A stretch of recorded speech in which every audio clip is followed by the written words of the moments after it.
পৃথিবীর সবচেয়ে কঠিন যুদ্ধ কোনটি জানেন? সেই যুদ্ধ নয় যা রণক্ষেত্রে তলোয়ার বা কামান দিয়ে লড়া হয়। সবচেয়ে ভয়াবহ যুদ্ধ হল সেটি যা লড়া হয় নিজের ঘরের ভেতরে, নিজের চেনা মানুষদের বিরুদ্ধে। বাইরের শত্রু যখন আপনাকে আক্রমণ করে, আপনি জানেন কিভাবে ঢাল ধরতে হয়। কিন্তু যখন আক্রমণটি আসে আপনার পরম আত্মীয়, পরম বন্ধু বা খুব কাছের প্রতিবেশীর কাছ থেকে, তখন আপনার ঢাল কাজ করে না। কারণ সেই মানুষটি আপনার সব দুর্বলতা জানে। চাণক্য বলেছিলেন, ঘরের শত্রু সারা বিশ্বের চেয়েও ভয়ঙ্কর। বাইরের শত্রুকে আপনি তলোয়ারে পরাজিত করতে পারেন, কিন্তু ভেতরের শত্রুকে হারানোর জন্য প্রয়োজন সূক্ষ্ম কৌশল, অসীম ধৈর্য এবং সময়ের সঠিক ব্যবহার। আজ আমরা আলোচনা করব কিভাবে কোনো রক্তপাত বা সরাসরি সংঘর্ষ ছাড়াই বুদ্ধির জোরে এই বিশ্বাসঘাতকতার জাল ছিঁড়ে বেরিয়ে আসা যায়। আজ থেকে আপনি আর ভেঙে পড়বেন না, বরং আপনার শত্রুকে তার নিজের জালে আটকে ফেলবেন। ১. দৃশ্যমান শত্রু। এই শত্রু খোলাখুলিভাবে আপনার বিরোধিতা করে। সে সরাসরি আপনাকে অপমান করে বা আপনার পথে বাধা সৃষ্টি করে। এদের মোকাবেলা করা সহজ, কারণ আপনি জানেন এরা আপনার শত্রু। ২. অদৃশ্য শত্রু। এরা হলো সবচেয়ে সুবিধাবাদী। এরা সামনে হাসবে, আপনার সাথে বন্ধুত্ব দেখাবে, কিন্তু আড়ালে আপনার নামে বিষ ছড়াবে বা আপনার ক্ষতি করার ছক আঁকবে। এদের চেনার উপায় হল তাদের অহেতুক চাটুকারিতা এবং আপনার বিপদে তাদের সূক্ষ্ম হাসি। ৩. স্বজন শত্রু। এরা আপনার পরিবারের সদস্য, আত্মীয় বা দীর্ঘদিনের বন্ধু হতে পারে। এরা আপনাকে সরাসরি আক্রমণ করে না, কিন্তু আপনার উন্নতিতে হিংসা করে, আপনাকে ছোট করে দেখায় এবং সব সময় আপনাকে মানসিকভাবে থামিয়ে দেওয়ার চেষ্টা করে। চাণক্যের মতে এই তৃতীয় প্রকারের শত্রুই সবচেয়ে বিপজ্জনক, কারণ তাদের সাথে আপনি সরাসরি ঝগড়া করলে সমাজ আপনাকেই দোষ দেবে। তাই এদের হারাতে হবে সম্পূর্ণ নিঃশব্দে।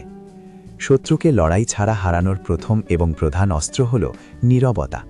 আপনার শত্রু যখন আপনার কোনো ক্ষতি করে বা আপনাকে অপমান করে, সে আসলে একটি নির্দিষ্ট প্রতিক্রিয়া আশা করে।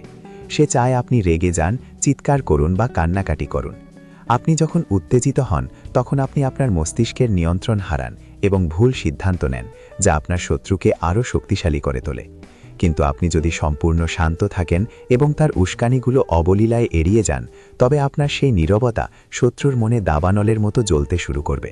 সে ব্যাকুল হয়ে পড়বে, কারণ সে আপনার উপর কোনো প্রভাব ফেলতে পারছে না।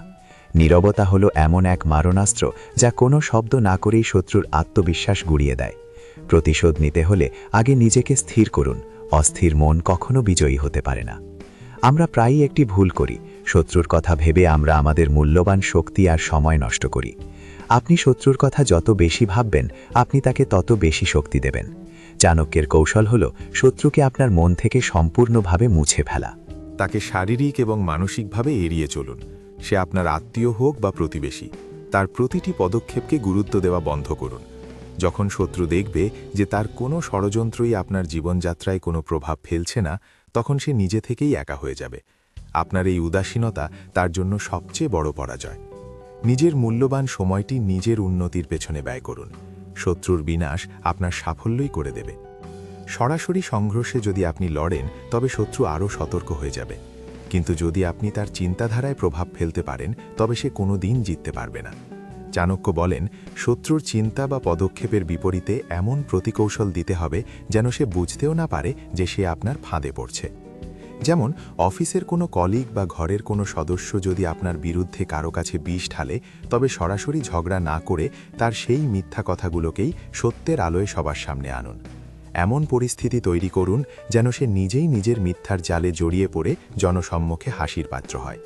শত্রুকে সরাসরি আঘাত করার চেয়ে তার আত্মবিশ্বাস এবং সামাজিক অবস্থানকে কৌশলে দুর্বল করে দেওয়া অনেক বেশি কার্যকর। চাণক্য বলেছিলেন, সময় এমন এক অস্ত্র যা শব্দ ছাড়াই শত্রুকে কাবু করে। এ প্রথম ধাপে আমরা শিখলাম কিভাবে নীরবতা, ধৈর্য এবং মানসিক স্থিরতার মাধ্যমে শত্রুর প্রথম আক্রমণ প্রতিহত করতে হয়। মনে রাখবেন, আসল যুদ্ধ মাঠে নয়, মস্তিষ্কের ভেতরেই লড়া হয়। আপনি যদি আপনার আবেগকে নিয়ন্ত্রণ করতে পারেন, তবে আপনি অর্ধেক যুদ্ধে জয়ী হয়ে গেছেন। পরের ধাপে আমরা আলোচনা করব কিভাবে শত্রুর দুর্বলতা চিনে নিয়ে তাকে চূড়ান্তভাবে পরাজিত করতে হয় এবং কিভাবে নিজেকে এমন উচ্চতায় নিয়ে যেতে হয় যেখানে শত্রু আর পৌঁছাতে পারবে না। আপনি কি এই কৌশলী যুদ্ধের পরবর্তী ধাপের জন্য প্রস্তুত? শত্রুকে হারানোর প্রকৃত পথ হল নিজেকে এমন এক উচ্চতায় নিয়ে যাওয়া যেখানে তার ক্ষমতা আপনার সমান না থাকে। আপনার জীবনের শ্রেষ্ঠ প্রতিশোধ কোনো গালি বা মারামারি নয়, বরং আপনার অভাবনীয় সাফল্য।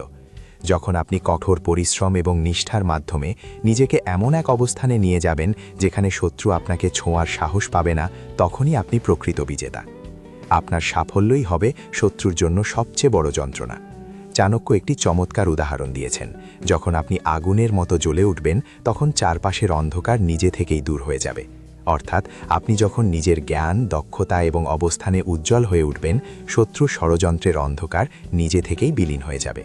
শত্রু তখন নিজেই নিজের হীনমন্যতায় হার মেনে নিতে বাধ্য হবে। ঘরের শত্রুর বিরুদ্ধে লড়াইয়ে সবচেয়ে বড় অস্ত্র হল আপনার আবেগ বা ইমোশন কন্ট্রোল। যখন আপনার নিজের কোনো মানুষ আপনার শত্রু হয়ে দাঁড়ায়, তখন আবেগপ্রবণ হয়ে পড়া খুব স্বাভাবিক। কিন্তু চাণক্য সতর্ক করেছেন যে যদি আপনি আপনার আবেগ নিয়ন্ত্রণে রাখতে পারেন এবং শত্রুর কোনো কথায় বা আচরণে প্রভাবিত না হন, তবে তার শক্তি অর্ধেক হয়ে যাবে। শত্রু চায় আপনি ভেঙে পড়ুন, আপনি কান্নাকাটি করুন বা পরাজিত বোধ করুন। কিন্তু আপনি যখন তার সমস্ত প্রত্যাশার বিপরীত কাজ করবেন, অর্থাৎ আপনি যখন হাসি খুশি থাকবেন এবং আরও বেশি শক্তিশালী হয়ে উঠবেন, তখনই আপনি লড়াই ছাড়াই তাকে পরাজিত করবেন। আপনার মানসিক স্থিরতাই হবে তার অস্থিরতার কারণ। অফিস, ব্যবসা বা পরিবারে যদি কোনো শত্রু থাকে, তবে সরাসরি তর্কে লিপ্ত হওয়া বোকামি। চাণক্য নীতির কৌশল হল আপনার কাজে দিন দিন উন্নতি করে নিজের সাফল্যকেই একমাত্র প্রতিক্রিয়া বানিয়ে ফেলা। পৃথিবী সব সময় শ্রেষ্ঠদের কথা শোনে এবং যারা সবচেয়ে ভালো কাজ করে তাদেরই প্রশংসা করে। শত্রুর সর্বশ্রেষ্ঠ পরাজয় তখনই ঘটে যখন সবাই তার করা নেতিবাচক প্রচারণার বদলে আপনার কাজের প্রশংসা করতে শুরু করে। আপনার নীরব কর্মই হবে আপনার সবচেয়ে বড় আওয়াজ। চাণক্য স্পষ্টভাবে জানিয়েছেন যে রক্তপাত না ঘটিয়ে কেবল মানসিক চাপ সৃষ্টি করে এবং নিজের শ্রেষ্ঠত্ব প্রমাণ করে প্রতিপক্ষকে পরাস্ত করাই হল আসল জয়। আসল যোদ্ধা সেই নয় যে তলোয়ার দিয়ে রাজ্য জয় করে। আসল যোদ্ধা সে যে বুদ্ধি, ধৈর্য এবং সময়ের সঠিক ব্যবহার করে শত্রুকে কাবু করে। ঘরের শত্রুকে দমন করার এই যাত্রায় আপনার সবচেয়ে বড় সাথী হল আপনার মস্তিষ্ক। মনে রাখবেন, প্রতিশোধ নেওয়ার সবচেয়ে বড় এবং কার্যকর উপায় হল নিজেকে আরও বেশি উন্নত এবং সফল করে তোলা। আজ থেকে আপনি আর শত্রুর কথা ভেবে সময় নষ্ট করবেন না, বরং সেই সময়টুকু নিজের স্বপ্ন পূরণে ব্যয় করবেন। আপনার আলো যখন চারদিকে ছড়িয়ে পড়বে, ঘরের কোণে সেই অন্ধকারের শত্রু নিজে থেকেই হারিয়ে যাবে। শত্রুকে হারানোর প্রকৃত পথ হল নিজেকে এমন এক উচ্চতায় নিয়ে যাওয়া যেখানে তার ক্ষমতা আপনার সমান না থাকে। আপনার জীবনের শ্রেষ্ঠ প্রতিশোধ কোনো গালি বা মারামারি নয়, বরং আপনার অভাবনীয় সাফল্য। যখন আপনি কঠোর পরিশ্রম এবং নিষ্ঠার মাধ্যমে নিজেকে এমন এক অবস্থানে নিয়ে যাবেন যেখানে শত্রু আপনাকে ছোঁয়ার সাহস পাবে না, তখনই আপনি প্রকৃত বিজেতা। চাণক্য একটি চমৎকার উদাহরণ দিয়েছেন। যখন আপনি আগুনের মতো জ্বলে উঠবেন, তখন চারপাশের অন্ধকার নিজে থেকেই দূর হয়ে যাবে। অর্থাৎ আপনি যখন নিজের জ্ঞান, দক্ষতা এবং অবস্থানে উজ্জ্বল হয়ে উঠবেন, শত্রুর ষড়যন্ত্রের অন্ধকার নিজে থেকেই বিলীন হয়ে যাবে। শত্রু তখন নিজেই নিজের হীনমন্যতায় হার মেনে নিতে বাধ্য হবে। 2. আবেগ নিয়ন্ত্রণ, শত্রুর অর্ধেক শক্তি কেড়ে নেওয়া। ঘরের শত্রুর বিরুদ্ধে লড়াইয়ে সবচেয়ে বড় অস্ত্র হল আপনার আবেগ বা ইমোশন কন্ট্রোল। যখন আপনার নিজের কোনো মানুষ আপনার শত্রু হয়ে দাঁড়ায়, তখন আবেগপ্রবণ হয়ে পড়া খুব স্বাভাবিক। কিন্তু চাণক্য সতর্ক করেছেন যে যদি আপনি আপনার আবেগ নিয়ন্ত্রণে রাখতে পারেন এবং শত্রুর কোনো কথায় বা আচরণে প্রভাবিত না হন, তবে তার শক্তি অর্ধেক হয়ে যাবে। শত্রু চায় আপনি ভেঙে পড়ুন, আপনি কান্নাকাটি করুন বা পরাজিত বোধ করুন। কিন্তু আপনি যখন আর সমস্ত প্রত্যাশার বিপরীত কাজ করবেন, অর্থাৎ আপনি যখন হাসি খুশি থাকবেন এবং আরও বেশি শক্তিশালী হয়ে উঠবেন, তখনই আপনি লড়াই ছাড়াই তাকে পরাজিত করবেন। আপনার মানসিক স্থিরতাই হবে তার অস্থিরতার কারণ। 3. কাজের মাধ্যমে প্রতিক্রিয়া, সাফল্যই যখন আওয়াজ। অফিস, ব্যবসা বা পরিবারে যদি কোনো শত্রু থাকে, তবে সরাসরি তর্কে লিপ্ত হওয়া বোকামি।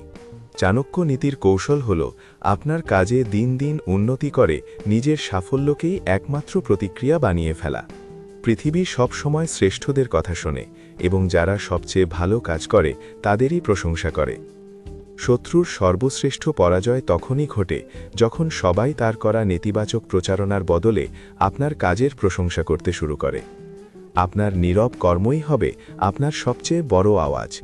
চাণক্য স্পষ্টভাবে জানিয়েছেন যে রক্তপাত না ঘটিয়ে কেবল মানসিক চাপ সৃষ্টি করে এবং নিজের শ্রেষ্ঠত্ব প্রমাণ করে প্রতিপক্ষকে পরাস্ত করাই হল আসল জয়। আসল যোদ্ধা সেই নয় যে তলোয়ার দিয়ে রাজ্য জয় করে। আসল যোদ্ধা সে যে বুদ্ধি, ধৈর্য এবং সময়ের সঠিক ব্যবহার করে শত্রুকে কাবু করে। শত্রু থেকে প্রতিশোধ নেবার সেরা উপায় হল তার প্রত্যাশার বিপরীত কাজ করা। সে চায় আপনি কাঁদুন, কিন্তু আপনি যদি হেসে শক্তিশালী হয়ে আরও সফল হন, তবে বুঝুন আপনি লড়াই ছাড়াই তাকে পরাজিত করে দিয়েছেন। আপনার ঘরের শত্রুর বিরুদ্ধে এই যুদ্ধটি তলোয়ারের নয়, বরং মস্তিষ্কের।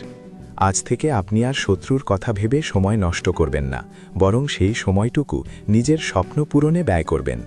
আপনার আলো যখন চারদিকে ছড়িয়ে পড়বে, ঘরের কোণের সেই অন্ধকারের শত্রু নিজে থেকেই হারিয়ে যাবে।